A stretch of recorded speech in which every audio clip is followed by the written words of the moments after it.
Electra Korn of the Emory Women's Track and Field Program joins us today. Electra, thanks for joining us. Thanks for having me. Why don't we start off kind of like, what was your thought process when you were, looking at colleges and how you ended up coming from Emory all the way from Washington State? Well, I was mostly looking at colleges on the West Coast, actually. This is the only school I applied to on the East Coast. My science teacher in high school went here, so that was how I started looking at Emory. And then I ended up applying because it's a great school, it's got great science programs, and that was what I was interested in studying. And then I guess it's one of those cheesy, came here, saw the campus, fell in love, knew I couldn't go anywhere else. I think I visited one other college after visiting here, and I had like the worst visit of my life, and I knew it was because I was supposed to be at Emory. Electra, talk about your experience as a student here. You just kind of wrapped up your junior year, will be heading into your senior year. Just talk about the academic opportunities here at Emory you've experienced. Okay, well, as a liberal arts school, there's a lot of focus on getting a broad education. I've taken classes in all kinds of subjects. I'm a biology major, but I've taken sociology, I've taken quite a few psych classes, I've taken political science, on top of all the science classes I've taken and English classes and everything. And I think it's really interesting that you get to study so many things and that's actually encouraged. I think my best experience here has definitely been with my hardest teacher, and so I think that's one of the great things at Emory is that even if you're taking a really hard class and have a really hard teacher, as long as you're willing to work for it, you can get a great education and learn a lot. Electra, coming off really an outstanding junior year on track and field, multiple All-America honors, first woman in 27 years to win the UAA championship in 400 and the 400 hurdles. Talk about your experience, what it's been like being on the track and field program here. I love being on the track and field team, and I can't imagine being at Emory if I wasn't on the track and field team. I've had a really strange journey as a member of the track team. I came in having only talked to the pole vault coach, because I guess when I was a junior in high school, that was my strongest event. But then being at Emory, and especially with the honestly amazing coaching that I've had, my sprinting sort of took off. And then my sophomore year, I decided that I really wanted to try the 400 hurdles, because who doesn't want to do the most painful event in track and field? I asked my coach and convinced him that it was a good idea, and I guess I just fell in love with it. I love doing the double. I guess I'm a masochist a little bit, but I don't know, I just can't imagine Emory without track. The most important thing for me, though, is definitely the team. We've got a lot of great freshmen coming in, and I'm really excited to have a big team.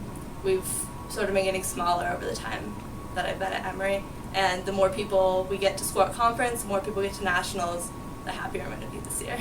Talk a little bit about your metamorphosis. You mentioned like in high school your pole vault was your strongest event, but now you've kind of blossomed into a really outstanding sprinter. Just talk about how that developed. Well, again, I guess it really comes down to the coaching. Freshman year, I started lifting for the first time in my life, and that helped some. But then sophomore year, the way that Aaron set up our workouts was it just worked really well for me. My 400 times went down a lot, my 200 times started going down, and then my junior year, my short sprint times started going down, and I guess a lot of that also has to do with getting a new strength coach and getting new lifts. Electra, obviously a big challenge a lot of student athletes face, just not only here but at all colleges, are balancing that academic and athletic workload. How are you able to do that? Well, it's definitely hard. I know that a lot of people do struggle with it, it's true. But I think that the most important thing that being a student athlete teaches you is time management. It's hard to do any work at a meet, it's hard to do any work going to and from a meet. So that means that when you're not at a meet, when you're not at practice, when you're not in class, you know how to use your time better, because you know I have about 2 hours before I'm going to fall asleep, and I have to get homework done for this class and study for this test. And so you just get what you can done in that time, and it's something you sort of learn over the course of your 4 years. I imagine there's a fair amount of self-discipline involved in that as well. Definitely. I guess an important thing is to find a good place to study. I like studying in the bio library because it's really quiet, and I just find it easier to focus there, and I think that's an important thing about being able to focus. Electra, heading into your senior year, why don't you just talk about maybe kind of what your future plans in store for you? Well, I plan on taking a gap year after I get out of Emory and doing something working in a medical field, sort of lower down, because I plan on applying to medical school during my gap year. I'm taking the MCAT this fall, and then I plan on starting my applications in the spring and doing that over the course of my gap year. Electra, what in your mind kind of sets Emory apart from other schools, or what makes Emory special, for kids who are thinking about attending college, in their future? Well, I mean, obviously Emory has great academics. We're a top 20 school. We have solid athletic programs, great coaches.